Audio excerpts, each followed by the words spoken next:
तर लास्ट जे 2 गायनिकचे सेशन्स होते त्यामध्ये आपण हायपरटेन्शनल डिसऑर्डर्स ड्युरिंग प्रेग्नन्सी बघितलं. त्यामध्ये gestational hypertension, pre eclampsia, severe pre eclampsia, chronic hypertension कशाला म्हणतात, त्यानंतर सोबतच सगळ्यात महत्त्वाचे इथे जे मेन आपण सेशन घेतलं, नेक्स्ट जे सेशन होतं त्यामध्ये आपण एक्लेम्शियाशी रिलेटेड कन्सेप्ट बघितले आणि एक्लेम्शियामध्ये जे कन्व्हल्जन्स येतात आणि त्या कन्व्हल्जन्सचे जे 4 स्टेजेस दिलेले आहे ते सुद्धा आपण बघितले. आता हा जो सेशन राहील, जे थर्ड सेशन आहे, यामध्ये आपण स्पेसिफिकली जे मॅनेजमेंट आहे, जे हायपरटेन्शनल डिसऑर्डर्स ड्युरिंग प्रेग्नन्सीमध्ये जे गोल ऑफ ट्रीटमेंट आहे, जे मॅनेजमेंट दिले जाते त्याच्यावर आपण इथे डिस्कस करू. आणि या मॅनेजमेंटमध्ये सगळ्यात महत्त्वाचं जे आहे इथे नर्सिंग इंटरव्हेन्शन वरून क्वेश्चन पुट केले जातात. त्याच्यानंतर जे अँटी हायपरटेन्सिव्ह ड्रग्स दिले जातात त्याच्यातला ड्रग ऑफ चॉईस कुठला आहे, कुठले असे ड्रग्स आहे जर मदर जी आहे ती नॉन हायपरटेन्सिव्ह आहे आणि तिला काही ड्रग्स चालू असेल अँटी हायपरटेन्सिव्ह, तर ते कुठले ड्रग आहे ते कॉन्ट्रा इंडिकेटेड आहेत, ते तिथे दिले नाही जात. सोबत तिथे सगळ्यात जो महत्त्वाचा आहे जे मॅग्नेशियम सल्फेट आहे, एक्लेम्शियामध्ये जे कन्व्हल्जन्स येतात आणि त्या कन्व्हल्जन्सला प्रिव्हेंट करण्यासाठी आपण तिथे मॅग्नेशियम सल्फेट इंजेक्ट करतो. आणि मॅग्नेशियम सल्फेटच्या टॉक्सिक इफेक्ट झालं, त्याचे डोसेस असेल, त्याचे ऍक्शन वरून सुद्धा इथे क्वेश्चन पुट करतात. सोबतच इथे एमसीक्यू पॉईंट ऑफ व्ह्यूने जेही क्वेश्चन्स पुट होतात ते आपण विथ कन्सेप्ट इथे बघू. ठीक आहे.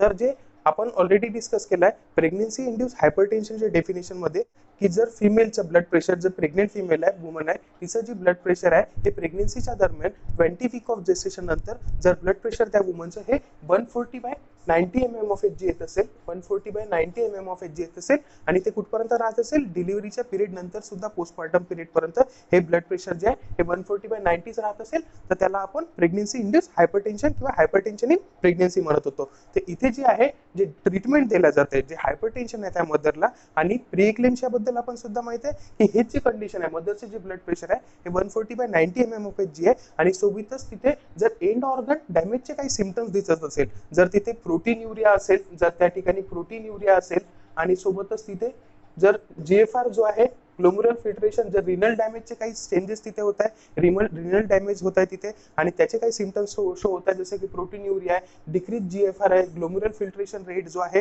तो तिथे कमी झाला आहे, तिथे हेडेक असेल, काही वॉर्निंग साईन दाखवत असेल, हेडेक असेल किंवा ब्लड विजन असेल, तर हे जे सगळं एंड ऑर्गन डॅमेज साइन्स आहे. आणि सगळ्यात महत्त्वाचं इथे जे ब्लड प्रेशर वाढलेलं आहे 140/90 mm ऑफ एच जीच्या वरती किंवा त्याच्या बरोबरच असेल, तर तिथे आपण अँटी हायपरटेन्सिव्ह ड्रग्स वापरतो. आणि जे ड्रग ऑफ चॉईस आहे अँटी हायपरटेन्सिव्ह ड्रग्स मध्ये, या ठिकाणी प्री एक्लेम्शिया कंडिशन असेल किंवा जेस्टेशन हायपरटेन्शन जरी असेल, तर त्या ठिकाणी आपण अँटी हायपरटेन्सिव्ह ड्रग्स देतो. आणि जे ड्रग ऑफ चॉईस आहे या ठिकाणी, जे ड्रग ऑफ चॉईस आहे ते कुठला आहे, मिथाइल डोपा किंवा लॅबेटोलॉल. तर याच्यावर क्वेश्चन सुद्धा अरेंज होतात की हायपरटेन्शन ड्युरिंग प्रेग्नन्सी किंवा प्री एक्लेम्शियामध्ये as an anti hypertensive drug कुठला ड्रग ऑफ चॉईस आपण वापरला जाते किंवा ड्रग ऑफ चॉईस कुठला आहे, तर तो जो ड्रग ऑफ चॉईस त्या ठिकाणी अँटी हायपरटेन्सिव्ह मध्ये वापरला जातो तो कुठला आहे, मिथाइल डोपा आहे. आणि सोबतच लॅबेटोलॉल सुद्धा दिला जातं. लॅबेटोलॉलचा जो डोज असतो हे राहते 220 mg इतका हा लॅबेटोलॉलचा पूर्ण डोस दिला जातो. ठीक आहे. त्यानंतर इथे काही असे ड्रग्स आहे जे कॉन्ट्रा इंडिकेटेड आहे, जरी ते अँटी हायपरटेन्सिव्ह ड्रग्सच असेल पण ते जर प्रेग्नन्सीच्या दरम्यान हायपरटेन्शन होत असेल आणि त्या वुमनला पूर्वीच ती नॉन हायपरटेन्सिव्ह मदर असेल आणि तिला पूर्वीच जी आहे ती अँटी हायपरटेन्सिव्ह ड्रग्स तिला चालू असतील, तर ते ड्रग्स जे आहे ते या ठिकाणी प्रेग्नन्सीमध्ये कॉन्ट्रा इंडिकेटेड आहे. आणि ते का बरं कॉन्ट्रा इंडिकेटेड आहे, जर तेच ड्रग्स पूर्वीच्या काळात प्रेग्नन्सी कन्सिव्ह करायच्या पूर्वीच्याच काळात तिला ते ड्रग्स जे आहे ते चालू असतील आणि ती प्रेग्नन्सीच्या काळात सुद्धा तेच चालू राहिले, तर ते जे आहे इंट्रा युटराइन बाळाला जे आहे फिटसला इंट्रा युटराइन ग्रोथ रिटार्डेशन करतं, म्हणजे बाळाची जे ग्रोथ आहे ते तिथे रिटार्डेट होते ते स्पेसिफिक ड्रग्स वापरल्याने. तर ते जे ड्रग्स आहे जे कॉन्ट्रा इंडिकेटेड आहे ते बीटा ब्लॉकर्स मध्ये ॲटेनॉल असेल किंवा मेटोप्रोलॉल जे आहे हे जे ड्रग्स आहे हे इथे कॉन्ट्रा इंडिकेटेड आहे, हे इथे दिल्या नाही जात. आणि सोबतच एसी इनिबिटर्स मध्ये एनएलएप्रिल सुद्धा येते. तर ॲटेनॉल विचारलं which of the drugs are contraindicated during pregnancy, तर ते जे ड्रग्स आहे म्हणजे त्या उमरला हायपरटेन्शन असेल त्या प्रेग्नन्सीमध्ये आणि ती ऑलरेडी नॉन हायपरटेन्सिव्ह मदर आहे आणि तिला हे जे ड्रग्स आहे हे चालू असेल, तर या ठिकाणी ते जे ड्रग्स आहे हे रिप्लेस केले जातात, हे जे ड्रग्स आहे हे बंद केले जातात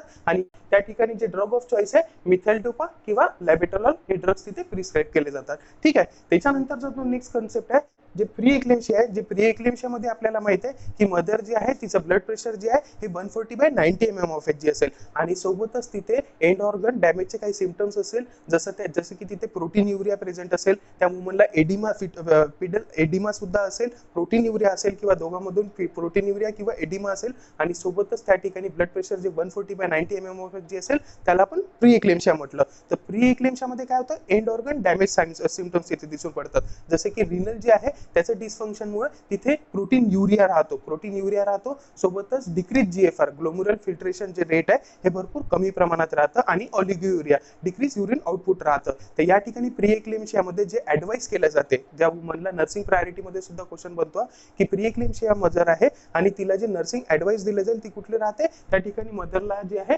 ते बेड रेस्ट करण्यासाठी ऍडवाइस केलं जाते. आणि बेड रेस्ट का बरं दिलं जातं की बेड रेस्ट दिल्याने ते जी वुमन आहे तिचं सर्क्युलेशन जे आहे, ब्लड सर्क्युलेशन जे आहे ते व्यवस्थित रीतीने होईल. आणि ब्लड सर्क्युलेशन जेव्हा त्या वुमनचं व्यवस्थित रीतीने होईल तर तिथे रिनलचा जो ब्लड फ्लो आहे, ब्लड सर्क्युलेशन आपल्याला माहिती आहे की हायपरटेन्शन डिसऑर्डर्स इन प्रेग्नन्सी मध्ये मेन जे सोर्स आहे प्रॉब्लेमचा तो प्लॅसेंटा आहे. आणि प्लॅसेंटा जेव्हा इन्फ्लॅमेटरी मिडिएटर्स रिलीज करतो तर ते इन्फ्लॅमेटरी मिडिएटर्स जे आहे ते मॅटर्नल सर्क्युलेशन मध्ये जातात आणि मॅटर्नल सर्क्युलेशन मध्ये गेल्यावर ते जे इन्फ्लॅमेटरी मिडिएटर्स आहे तिथे व्हॅझोकॉन्स्ट्रिक्शन करतात आणि एंडोथिलियल डॅमेज सुद्धा क्रिएट करतात. आणि ते जे आहे एंडोथिलियल डॅमेज झालं असेल तर रिनल सिस्टम मध्ये इन्फ्लॅमेटरी मिडिएटर्स गेले तर त्या ठिकाणी सुद्धा इन्फ्लॅमेटरी मिडिएटर्समुळे रिनल सिस्टमचं डिस्फंक्शन होईल, एंडोथिलियल सेल्स तिथे डॅमेज होईल, सोबतच तिथे व्हॅझो कॉन्स्ट्रिक्शन सुद्धा होईल आणि इंट्रा एंडोथिलियल गॅप सुद्धा आणि प्रोटीन सुद्धा खूप जास्त प्रमाणात बाहेर निघेल. आणि म्हणायचं हेच आहे की जर आपण या ठिकाणी मदरला जे आहे बेड रेस्ट ऍडवाइस दिली तर तिथं प्रॉपर सर्क्युलेशन होईल आणि रिनलचा जो ब्लड फ्लो आहे तो सुद्धा वाढून येईल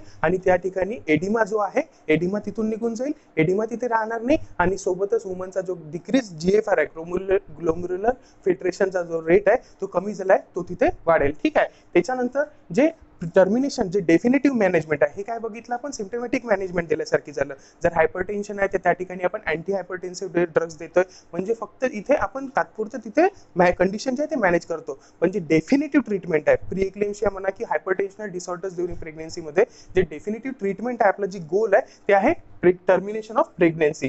ठीक आहे. जर या ठिकाणी त्यानंतर जे आहे इथे जे मेन गोल आहे प्री एक्लेम्शिया असो किंवा हायपरटेन्शनल डिसऑर्डर्स ऑफ प्रेग्नन्सीमध्ये जे मेन डेफिनेटिव्ह मॅनेजमेंट आहे ते टर्मिनेशन ऑफ प्रेग्नन्सी. तिथे प्रेग्नन्सी जे आहे ते टर्मिनेट केलं जातं. हे तर आपण फक्त इथे ब्लड प्रेशर वाढला आहे म्हणून इथे अँटी हायपरटेन्सिव्ह ड्रग्स वापरतोय. त्या ठिकाणी जर एंड ऑर्गन डॅमेज आहे तर सोबतच ग्लोमेरुलर फिल्ट्रेशन रेट जर कमी असेल, प्रोटीन युरिया असेल, एडिमा फॉर्म झालाय तर त्या ठिकाणी आपण डायरेटिक्स वापरतो. प्री एक्लेम्शियामध्ये आपण बेड रेस्ट प्रोव्हाइड करू जेणेकरून तिथे सर्क्युलेशन जे आहे ते वाढेल आणि जीएफआर कमी झालाय तो सुद्धा वाढेल, इडिमा जो फॉर्मेशन झालाय तो सुद्धा तिथून कमी होईल. पण या ठिकाणी जे डेफिनेटिव्ह मॅनेजमेंट आहे, जे गोल आहे या ठिकाणी आपलं जे मेन गोल आहे ते काय, प्रेग्नन्सीला टर्मिनेट करणे. आणि जर समजा मदर जे आहे ते प्री एक्लेम्शिया पासून सफर होत आहे किंवा जेस्टेशनल हायपरटेन्शन पासून सफर होत आहे, म्हणजे प्री एक्लेम्शिया मध्ये काय की मदर जे आहे ब्लड प्रेशर त्या वुमनचा 140/90 mmHg आहे आणि सोबतच त्या ठिकाणी प्रोटीन युरिया आहे आणि सोबतच त्या ठिकाणी एडिमा फॉर्मेशन होत असेल, प्रोटीन युरिया आहे आणि एडिमा फॉर्मेशन होत असेल, ते काय झालं प्री एक्लेम्शियाची कंडिशन झाली. आणि या प्री एक्लेम्शिया मध्ये जे टर्मिनेट करायची असेल प्रेग्नन्सी तर त्या ठिकाणी आपण जवळपास 37 जी वीक ऑफ जेस्टेशन आहे त्यापर्यंत आपण थांबतो. 37 वीक्स ऑफ जेस्टेशन पर्यंत आपण प्रेग्नन्सी हे टर्मिनेट नाही करत, कारण जे ब्लड प्रेशर आहे फक्त 140/90 mmHg आहे आणि सोबतच तिथे काही लाईट सिम्पटम्स शो होत आहे. प्रोटीन युरिया आहे पण ते एक्सेस प्रमाणात नाही आहे, एडिमा असेल तर तो पण एक्सेस माइल्ड प्रमाणाचा एडिमा असेल, म्हणून जे आहे प्रेग्नन्सी इथे लगेच टर्मिनेट केल्या नाही जात. इथे आपण 37 वीक्स ऑफ जेस्टेशन पर्यंत वेट करतो आणि त्यानंतर आपण तिथे प्रेग्नन्सी जे आहे ते टर्मिनेट करतो. पण याच ठिकाणी जर सिव्हिअर प्री एक्लेम्शिया असेल, जर याच ठिकाणी सिव्हिअर प्री एक्लेम्शिया असेल तर ते काय झालं, ब्लड प्रेशर जे राहील ते या ठिकाणी 160/110 mmHg असेल, 160/110 mmHg असेल किंवा त्यापेक्षा सुद्धा वाढून असेल आणि त्यासोबतच इथे end organ damage symptoms show होत असेल तर त्याला काय म्हणू आपण, सिव्हिअर प्री एक्लेम्शिया म्हणून, त्याला आपण सिव्हिअर प्री एक्लेम्शिया म्हणतो. आणि जर सिव्हिअर प्री एक्लेम्शिया आहे तर त्या ठिकाणी जे प्रेग्नन्सी जे टर्मिनेट केल्या जाते हे जवळपास 34 वीक्स ऑफ जेस्टेशनला केल्या जाते. हे केव्हा केल्या जाईल प्रेग्नन्सी टर्मिनेट, जर सिव्हिअर प्री एक्लेम्शिया म्हणजे ब्लड प्रेशर जे आहे ते अबो 160/110 mmHg आहे आणि सोबतच तिथे एंड ऑर्गन डॅमेज शो होत आहे.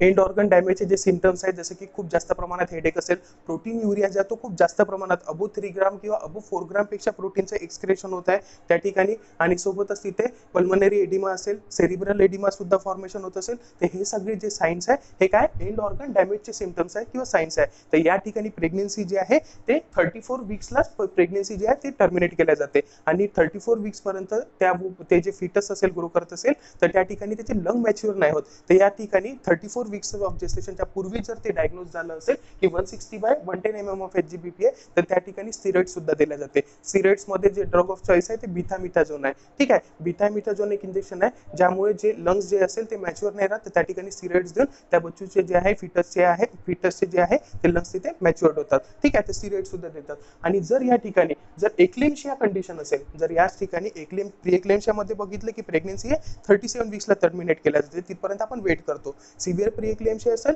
तर 34 वीक ऑफ जेस्टेशन पर्यंत आपण थांबतो, आणि 34 वीक्स ऑफ जेस्टेशन कंप्लीट झाल्यानंतर आपण लगेच तिथे प्रेग्नन्सी टर्मिनेट करतो. पण याच ठिकाणी जर एक्लेम्शिया कंडिशन असेल, एक्लेम्शिया म्हणजे काय की ब्लड प्रेशर जे आहे 160/110 mm ऑफ एच जी असेल, आणि सोबतच किंवा त्यापेक्षा वाढून असेल, आणि सोबतच त्या वुमनला जर कन्व्हल्जन्स येत असतील, त्यासोबतच ब्लड प्रेशर जे वाढून आहे याच्यासोबत इथे कन्व्हल्जन्स किंवा सीझर येत असतील, तर इथे जे प्रेग्नन्सी आहे ते इरिस्पेक्टिव्ह ऑफ जेस्टेशन एज लगेच तिथे टर्मिनेट केल्या जाते. इथे कुठल्याच प्रकारची तिथे वेट करणार नाही, आणि एक्लेम्शियाची कंडिशन असेल, कन्व्हल्जन्स सोबत असेल त्या ठिकाणी, तर प्रेग्नन्सी जी आहे ते लगेच तिथे टर्मिनेट केल्या जाईल. ठीक आहे, त्याच्यानंतर जे एक्लेम्शिया आहे, एक्लेम्शियामध्ये जे कन्व्हल्जन्स येतात ते याबद्दल पूर्ण फोकस करू. आता आपण प्री एक्लेम्शिया हायपरटेन्शनल डिसऑर्डर्स मध्ये जेही काही ट्रीटमेंट येते ते बघितले आहे. पुढे जे आहे ते एक्लेम्शियाचं मॅनेजमेंट बघणार आहोत. तर एक्लेम्शिया म्हणजेच ब्लड प्रेशर जे आहे 160/110 mm ऑफ HG किंवा त्यापेक्षा कमी असेल किंवा जास्त असेल कदाचित, पण त्या ठिकाणी जर कन्व्हल्जन्स येत आहे तर त्याला आपण एक्लेम्शिया म्हणतो. आणि हेच जे कन्व्हल्जन्स आहे याच्यात आपण मॅनेजमेंट केल्या जाते, कन्व्हल्जन्सची इथे मॅनेजमेंट दिल्या जाते. जर वुमन जे आहे ती टोनिक स्टेजमध्ये असेल, कदाचित ती टोनिक स्टेजमध्ये असेल, म्हणजे एक्लेम्शिया मध्ये आपण स्टेजेस बघितल्या, आणि ती जे वुमन आहे ती टोनिक स्टेजमध्ये असेल, तर त्या ठिकाणी काय होतं, व्हॉलंटरी मसल जे आहे ते पूर्ण स्पाझम होतं, आणि तिथे टंग बाईटची सुद्धा भरपूर जास्त चान्सेस असतात. तर तिथे ब्लडी सिक्रेशन्स जे आहेत ते सुद्धा माउथ मध्ये पूर्ण जमा होतील. सोबतच तिथे ऍस्पिरेशनचे जे ब्लडी सिक्रेशन्स असेल, आणि सोबतच जर गॅस्ट्रिक सिक्रेशन्स जरी तिथे असेल तर ते ऍस्पिरेट करायची भरपूर जास्त तिथे भीती असते. म्हणजे जर कन्व्हल्जन्सच्या दरम्यान सगळ्यात जास्त रिस्क कशाची असते, ते जे ब्लडी सिक्रेशन्स असेल किंवा जे गॅस्ट्रिक सिक्रेशन्स आहे ते ऍस्पिरेट करण्याची भरपूर जास्त तिथे भीती असते. म्हणून या ठिकाणी एक पॅटेंट एअरवे आणि एअरवे क्लिअरन्सचं आणि सक्शनिंगचं इथे नर्सिंग इंटरव्हेन्शन राहतं. सगळ्यात महत्त्वाचं जे आहे, जर वुमनला याच्यापेक्षा पण महत्त्वाचं, जर वुमन जी आहे ती कन्व्हल्जन्स थ्रू जात असेल तर नर्सिंग प्रायोरिटी कशाला द्यायची आहे की मदरला जे आहे ते इंजुरी पासून प्रिव्हेंट करायचं. जर कन्व्हल्जन्स असेल तर सगळ्यात पहिले जे प्रायोरिटी नर्सिंग इंटरव्हेन्शन राहील तर ते राहील की मदरला जी इंजुरी होऊ शकते त्याच्यापासून प्रिव्हेंट करणे. ठीक आहे, बाय अप्लाइंग बेड ड्रिल जे असते त्याला लावून त्या ठिकाणी इंजुरी प्रिव्हेंट करता येते.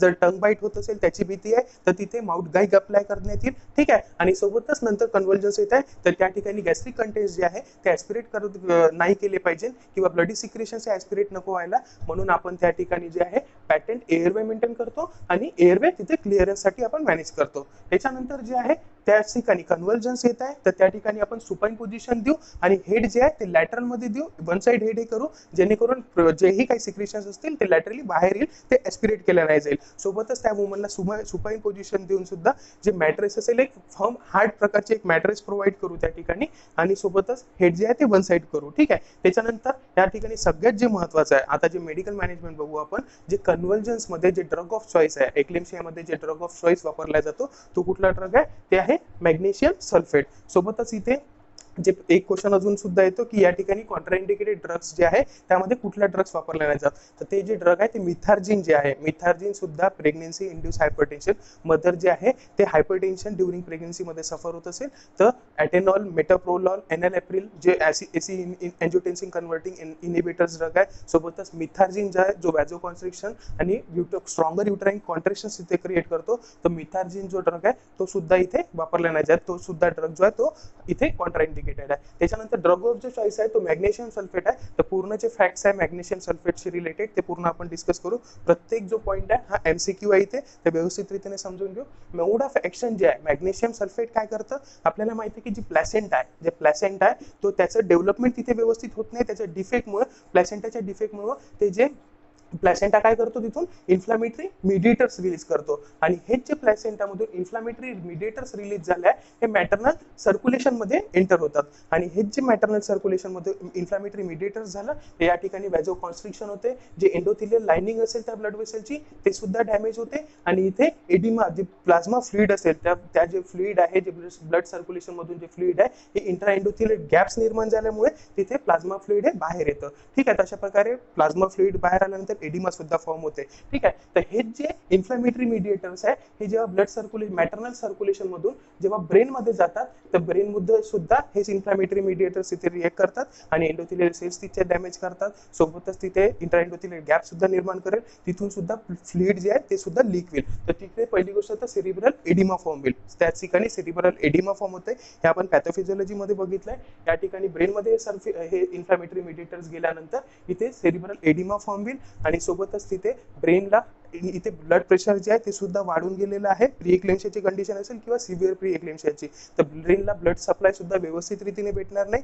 म्हणून ब्रेन जे आहे या ठिकाणी, म्हणून ब्रेन जे आहे सीएनएस आहे आपलं, ते काय करतात, न्यूरो ट्रान्समीटर्स इथून रिलीज करतात. ते जे न्यूरो ट्रान्समीटर्स आहे जे 9 एंडिंग्स पासून तिथून रिलीज होतात ते ऍसिटिल कोलिन असते. ते काय असते, ऍसिटिल कोलिन जे आहे हे जे न्यूरो ट्रान्समीटर आहे हे इथून ब्रेन मधून रिलीज होत आहे. का बरं, कारण सेरिब्रल एडिमा झालाय, नंतर सेरिब्रल हायपोक्सिया झालाय, ब्रेनला ब्लड सप्लाय जो आहे तो व्यवस्थित रीतीने होत नाहीये, म्हणून तिथे ऍज अ मेकॅनिझम म्हणून तिथून ऍसिटिल कोलिन रिलीज होतं. तर जे मॅग्नेशियम सल्फेट आहे ते काय करतं, हे जे ऍसिटिल कोलिन रिलीज होत आहे हे जे ब्रेन मधून जेव्हा ऍसिटिल कोलिन रिलीज होत आहे तर मॅग्नेशियम सल्फेट काय करेल, या ऍसिटिल कोलिनला तिथे ब्लॉक करेल. ऍसिटिल जे न्यूरो ट्रान्समीटर्स तिथून रिलीज होत आहे त्याला ब्लॉक करेल, सगळ्यात महत्वाचं. त्याच्यानंतर ऍज अन सीएनएस डिप्रेशन सुद्धा काम करतं. त्याच्यानंतर ऍज अन अँटी कन्व्हल्संट मेकॅनिझम म्हणून सुद्धा याचा वापर केला जातो. हे ड्रग कसं आहे, अँटी एपिलेप्टिक अँटी कन्व्हल्संट ड्रग म्हणून वापर केला जातो. सोबतच मॅग्नेशियम सल्फेट जे आहे ते स्मूथ मसल रिलॅक्संटचं सुद्धा काम करते.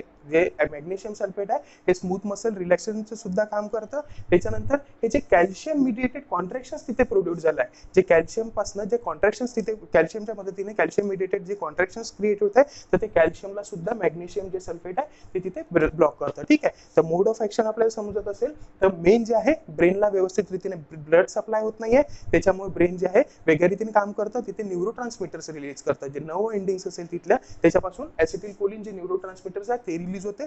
पण जे मॅग्नेशियम सल्फेट आपण त्या ठिकाणी दिल तर हेच ऍसिटिल कोलिन काय होईल, तिथून ब्लॉक होऊन जाईल. स्मूथ मसल रिलॅक्स, जे स्मूथ मसल जे आहे इथे ड्युरिंग कन्व्हल्जन त्याचं तिथे स्पाझम होत आहे, कॉन्ट्रॅक्शन होत आहे, तर मॅग्नेशियम सल्फेट काय करते, त्याला रिलॅक्स करायचं काम करते. आणि सोबतच कॅल्शियम मिडिएटेड जे कॉन्ट्रॅक्शन्स तिथे प्रोड्यूस होत आहे तर ते सुद्धा मॅग्नेशियम सल्फेट इथे ब्लॉक करते. त्यानंतर जर मॅग्नेशियम सल्फेट त्यानंतर जे आहे जे मॅग्नेशियम सल्फेट जे आहे त्याला प्रिफर्ड साईट कुठली आहे, इंजेक्ट करायचं आहे आपण. मॅग्नेशियम सल्फेट जे असते लोडिंग डोज मधलं 14 ग्राम मधलं असते, आपण आयएम इथे इंट्रामस्क्युलरी देण्यात येते. तर जे क्वेश्चन सुद्धा बनतो की प्रिफर्ड साईट कुठली आहे, जर इंट्रामस्क्युलरी द्यायची आहे मॅग्नेशियम सल्फेट तर ते प्रिफर्ड साईट कुठलं आहे, ते आहे डॉर्सो ग्लुटियर रिजन मध्ये.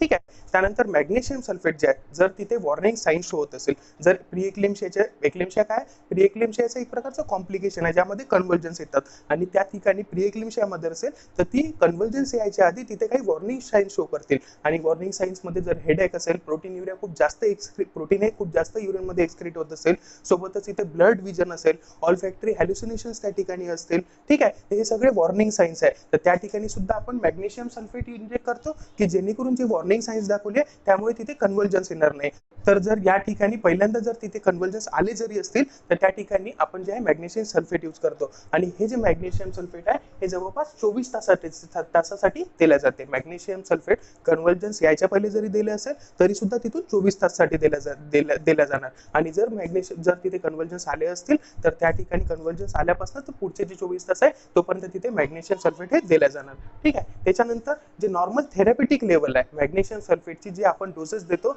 तर ते मॅग्नेशियम सल्फेट जे तर ते कुठपर्यंत देऊ शकतो, ते 4 to 7 milliequivalent per litre पर्यंत आपण मॅग्नेशियम सल्फेट जे आहे ऍज अ डोसेज आपण देऊ शकतो. ठीक आहे, तर याच्यामुळे 4 to 7 जे मिली इक्विव्हॅलेंट पर लिटर पर्यंत जर मॅग्नेशियम सल्फेट आपण दिलं तर याच्यामुळे कुठल्याच प्रकारचे टॉक्सिक इफेक्ट तिथे क्रिएट होणार नाही.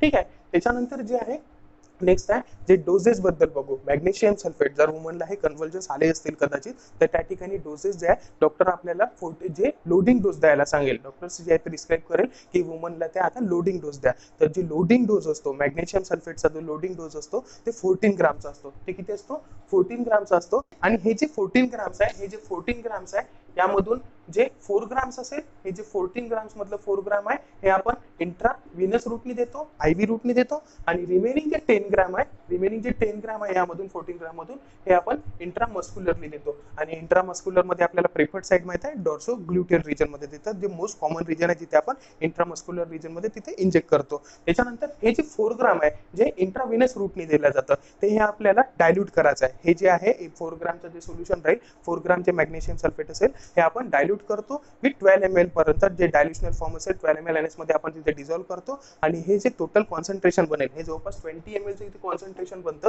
आपल्याला नॉर्मली माहित असेल कदाचित की जे 1 एम्पूल असतो मॅग्नेशियम सल्फेटचा, जो 1 एम्पूल असतो त्यामध्ये 2 ml असते, 1 एम्पूल मध्ये 2 ml असते. तर असे आपल्याला किती घ्यायचे आहे? 1 ग्राम राहते. एका एम्पूल मध्ये किती राहते? 1 ग्राम राहते. तर असे आपल्याला 4 एम्पूल घ्यायला लागेल.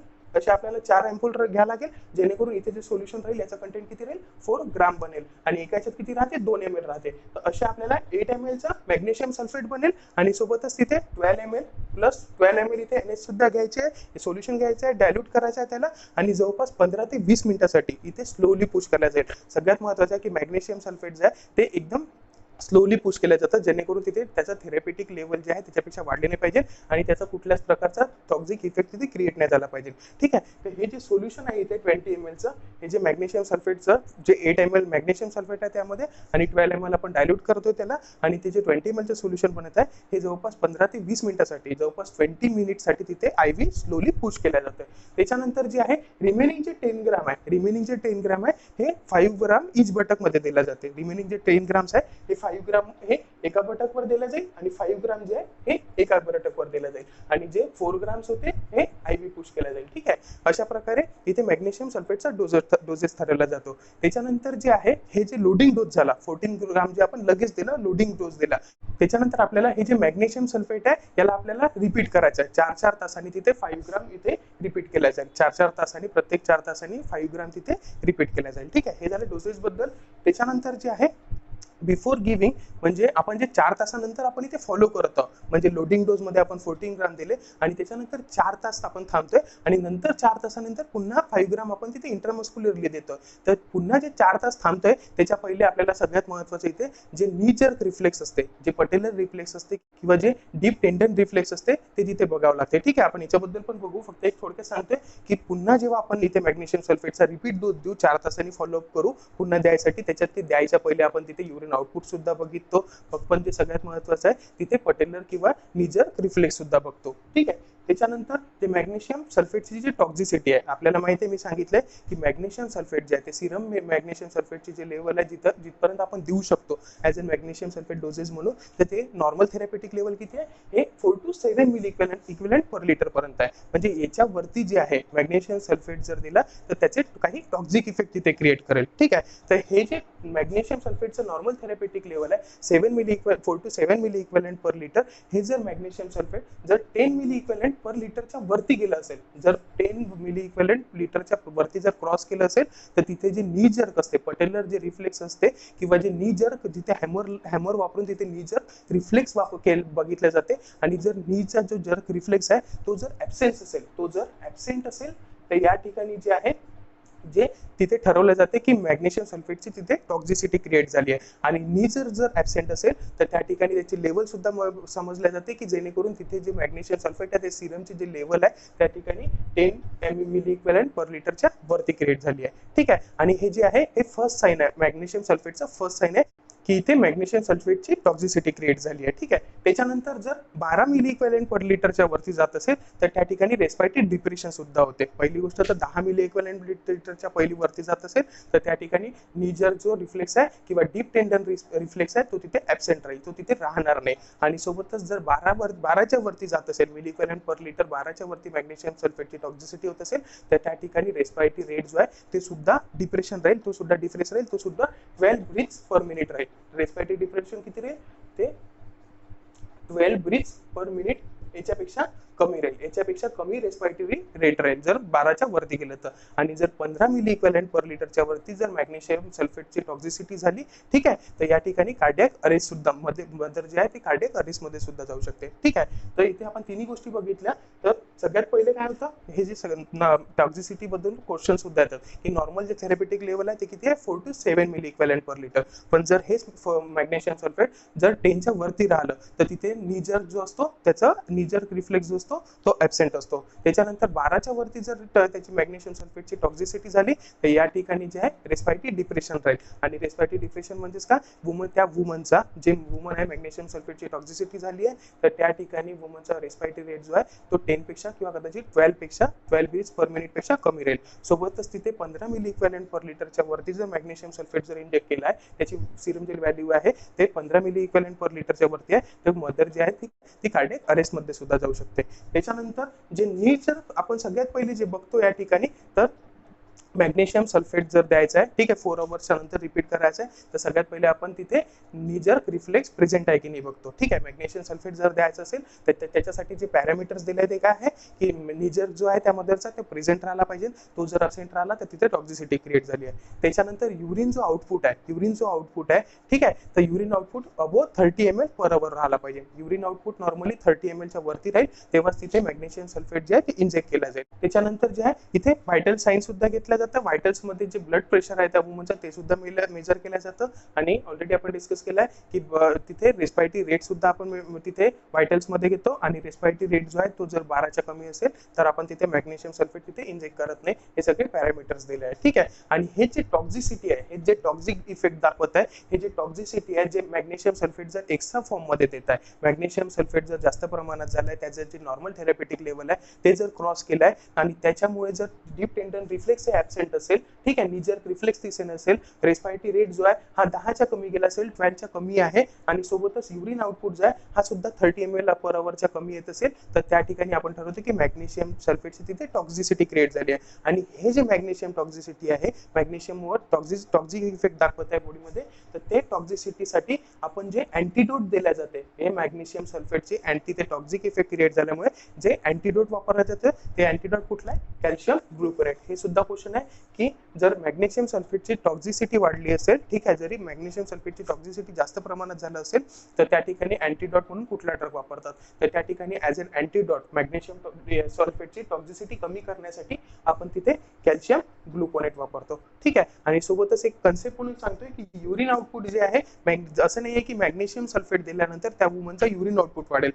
मॅग्नेशियम सल्फेट दिल्यावर तिथे युरिन आउटपुट नाही वाढेल, तिथे आपण डायरेटिक्स प्रेफर करू, फ्युरेसेमाइड वापरू, ठीक आहे, त्याने युरिन आउटपुट वाढेल आणि ऑलिग्युरिया तिथून कमी होईल. सोबतच पण मॅग्नेशियम सल्फेट काय करतं, त्याची जर मॅग्नेशियम सल्फेट जर दिलं तर युरिन जे मॅग्नेशियम सल्फेट राहील ते युरिन थ्रू बाहेर एक्सक्रीट आउट होईल. आणि जर त्या वुमनचं युरिन एक्सक्रिशनच नाही आहे, ऑलिगोयुरिया आहे, तिथे वुमनचं ब्लड जे युरिन आउटपुट आहे हे अगदी कमी आहे, तर ऑब्वियस आहे की मॅग्नेशियम सल्फेट पण त्याच ठिकाणी जमा राहील. बॉडीमध्येच ते मॅग्नेशियम सल्फेट जे आहे ते सर्क्युलेट करत राहणार. पण जर त्या वुमनचा युरिन आउटपुट जर व्यवस्थित राहिला, युरिन जर व्यवस्थित प्रमाणे एक्सक्रीट होत आहे, जास्त प्रमाणात तिथे नॉर्मल प्रमाणात तिथे युरिनचा आउटपुट आहे, तर सोबतच जेही मॅग्नेशियम सल्फेट जे बॉडीमध्ये रोटेट आहे हे युरिन थ्रू एक्सक्रीट केला जाईल. म्हणून आपण या ठिकाणी युरिन आउटपुट सुद्धा बनतो. आणि ऑब्वियस आहे जर त्या वुमनला ऑलिगोयुरिया असेल, म्हणजे त्या वुमनचं युरिन आउटपुट हे 200 पेक्षा कमी आहे, भरपूर कमी आहे, तर त्या ठिकाणी मॅग्नेशियम सल्फेट जे आहे ते सुद्धा बॉडीमध्ये सर्क्युलेट होणार आहे, कारण युरिन आउटपुटच बाहेर निघत नाही. ठीक आहे, तर अशा प्रकारे आपण पूर्ण जे सेशन्स आहेत तिन्ही सेशन्स मध्ये हायपरटेन्शनल डिसऑर्डर्स ड्युरिंग प्रेग्नन्सी बघितली.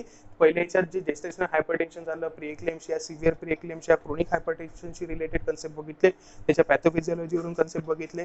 आता त्याच्यानंतर एक्लेम्शियाचा जो नेक्स्ट सेशन होता त्यामध्ये एक्लेम्शियाचा कन्सेप्ट, सोबतच तिथे नंतर आपण एक्लेम्शियाची रिलेटेड कन्व्हर्जनचे स्टेजेस बघितले, आणि या सेशन मध्ये आपण पूर्ण जे आहे मॅनेजमेंट बघितली. आता पुढचा जो नेक्स्ट सेशन राहील त्यामध्ये आपण पूर्ण जे एमसीक्यूज राहतील, प्रेग्नन्सी इंड्यूस हायपरटेन्शन किंवा पूर्ण जे हायपरटेन्शनल डिसऑर्डर्स ड्युरिंग प्रेग्नन्सी मध्ये पूर्ण जे स्पेशल एमसीक्यू राहतात ते पूर्ण आपण नेक्स्ट क्लासमध्ये डिस्कस करू. ठीक आहे, थँक्यू सो मच.